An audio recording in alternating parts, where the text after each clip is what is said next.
India দিয়ে, বাংলাদেশ দিয়ে, বড় বড় হাসপাতাল দিয়ে অনেক জায়গায় দেখেও আল্লাহ মঞ্জুর করিনি, আমার সুস্থতা পাইনি। এখন স্যারের এখানে এসে আমরা সুস্থতা পেয়েছি।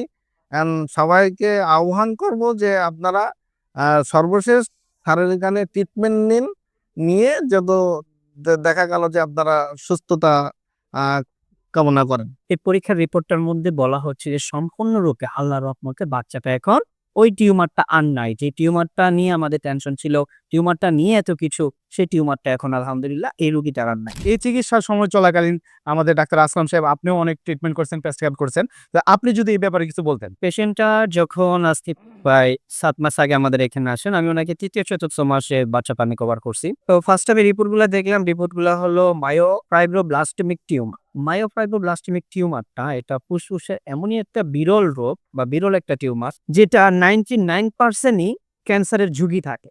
এটা ক্যান্সার হয়ে যায়। অনলি 1% এটা হতেও পারে, নাও হতে পারে। এটা বর্তমান এখন পর্যন্ত বিনাইন টিউমার আছে, মেলিগন্যান্টে যায় না। তবে মেলিগন্যান্টে যাওয়ার সম্ভাবনা এটি 95%, এই মৃত্যু 99%। এজন্য আমরা এটা কেসটাকে ওইভাবে আল্লাহর রহমতে হ্যান্ডেল করছি। আল্লাহর রহমতে আমরা ট্রিটমেন্ট চালাইছি। ট্রিটমেন্ট চালানোর পর এটা হলো ওনার ফার্স্টের রিপোর্টটা ছিল, যে রিপোর্টটা নিয়ে রোগী আমাদের কাছে আসছে। এই রিপোর্টটা, এটার মধ্যে দেখেন আপনারা এই জায়গার মাঝখানে রিপোর্টের মধ্যে প্রবলেমটা বলা আছে।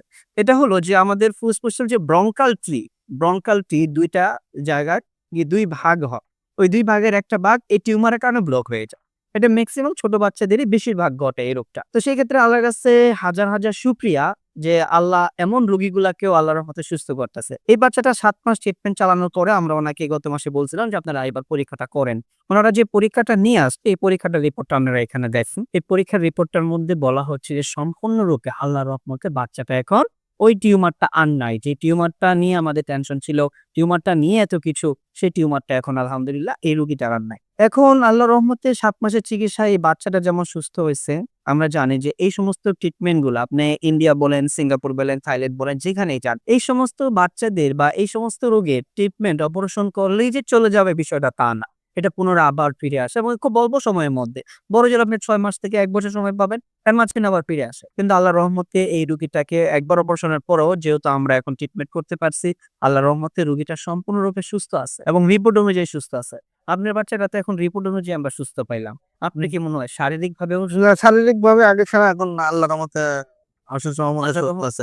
সম্পূর্ণরূপে সুস্থ আছে? জি, জি, যাক, আল্লাহর কাছে হাজার, হাজার শুকরিয়া। এই যে আপনার ভাতিজি, আপনার মেয়ের মতোই তো আপনার মেয়ে? জি, জি। না আপনার মেয়েটা যে আল্লাহর রহমতে সুস্থ হইলো, এই বিষয়ে আমাদের গণস্বাস্থ্য হোমিওর চিকিৎসা বিষয়ে আমাদের ডক্টর এহসান সারোয়ার স্যার চিকিৎসা বিষয়ে আপনি যদি বিশ্ববাসীকে কিছু বলেন, সেটা খুব ভালো হয়। কি চান আপনি আপনার যাক, বক্তব্যে? আলহামদুলিল্লাহ এখন সমস্ত ক্রিটিক্যাল এই ধরনের পেশেন্ট বা তাদের উদ্দেশ্যে আমি বলতে চাচ্ছি যে আমরা যেমন ইন্ডিয়া দিয়ে, বাংলাদেশ দিয়ে, বড় বড় হাসপাতাল দিয়ে অনেক জায়গায় দেখেও আল্লাহ মঞ্জুর করিনি, আমার